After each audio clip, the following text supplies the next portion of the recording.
Hello and welcome again. And this is our final chapter of 1 Corinthians. I don't know if you've been with us for the whole journey or just cherry-picked a few of the chapters.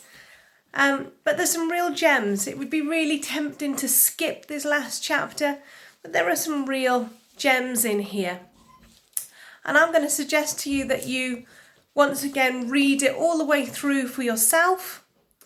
And it doesn't matter again whether you do that in a paper version or whether you pause this video and use a web browser or a Bible app. However you read it, take the time to read 1 Corinthians chapter 16 for yourself. Okay, I hope that gave you enough time to pause the video. So here we go. Just like the rest of the letter to the people of Corinth, Paul is not mincing his words on the issue of money either, and giving. So I think if you look at verses 1 to 4, you're left in no doubt that regular giving is something that Paul advocates. It's something he thinks should be done in a proactive and disciplined manner. And I'm just wondering how we apply that today.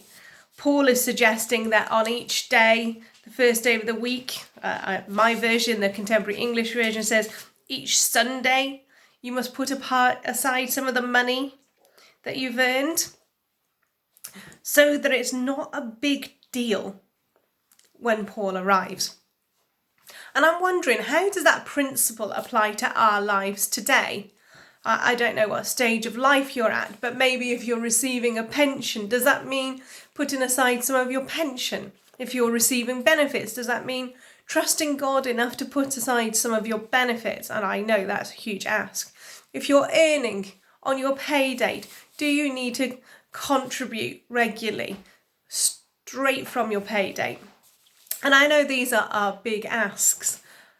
Many of my colleagues within the Salvation Army have been furloughed, and we were invited as officers to consider taking 20% of our income and gifting that back to the church in solidarity with the rest of our colleagues.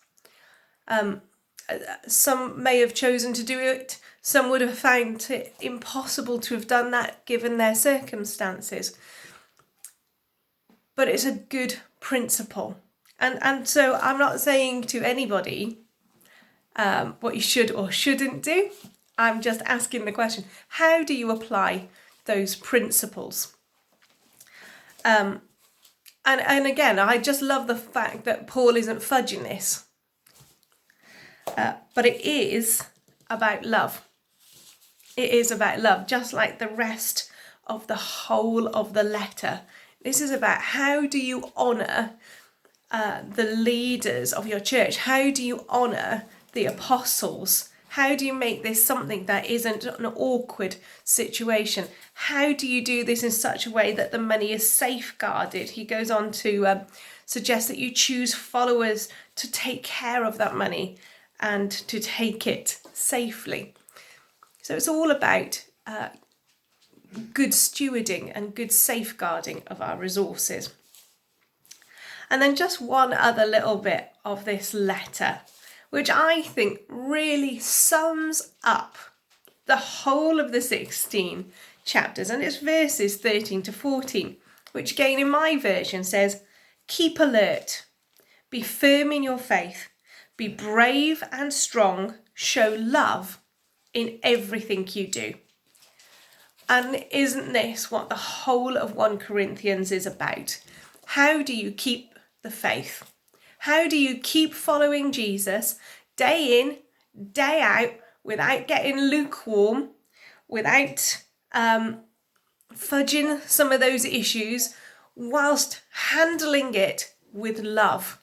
It doesn't matter, does it, what issue we've talked about throughout the whole book, whether it's been eating foods off to idols, whether we've talked about sex, whether we've talked about money, whatever it is, every issue needs to be handled with love and courage. And so again, I would like to ask you, what principles do you need to take forward? How am I going to today stand firm in my faith? How do I make sure that my faith is red hot going forward? How do I make sure I connect with other believers so that I can stand firm, being alert, being brave and strong, showing love in everything I do? I pray today that for you, dear listener, you will hear and feel some of those answers. You will know how to do that with every single person you meet within your household as you go for your daily walk. How do you show that love? How do you keep the faith? God bless you and thank you for listening today. Amen.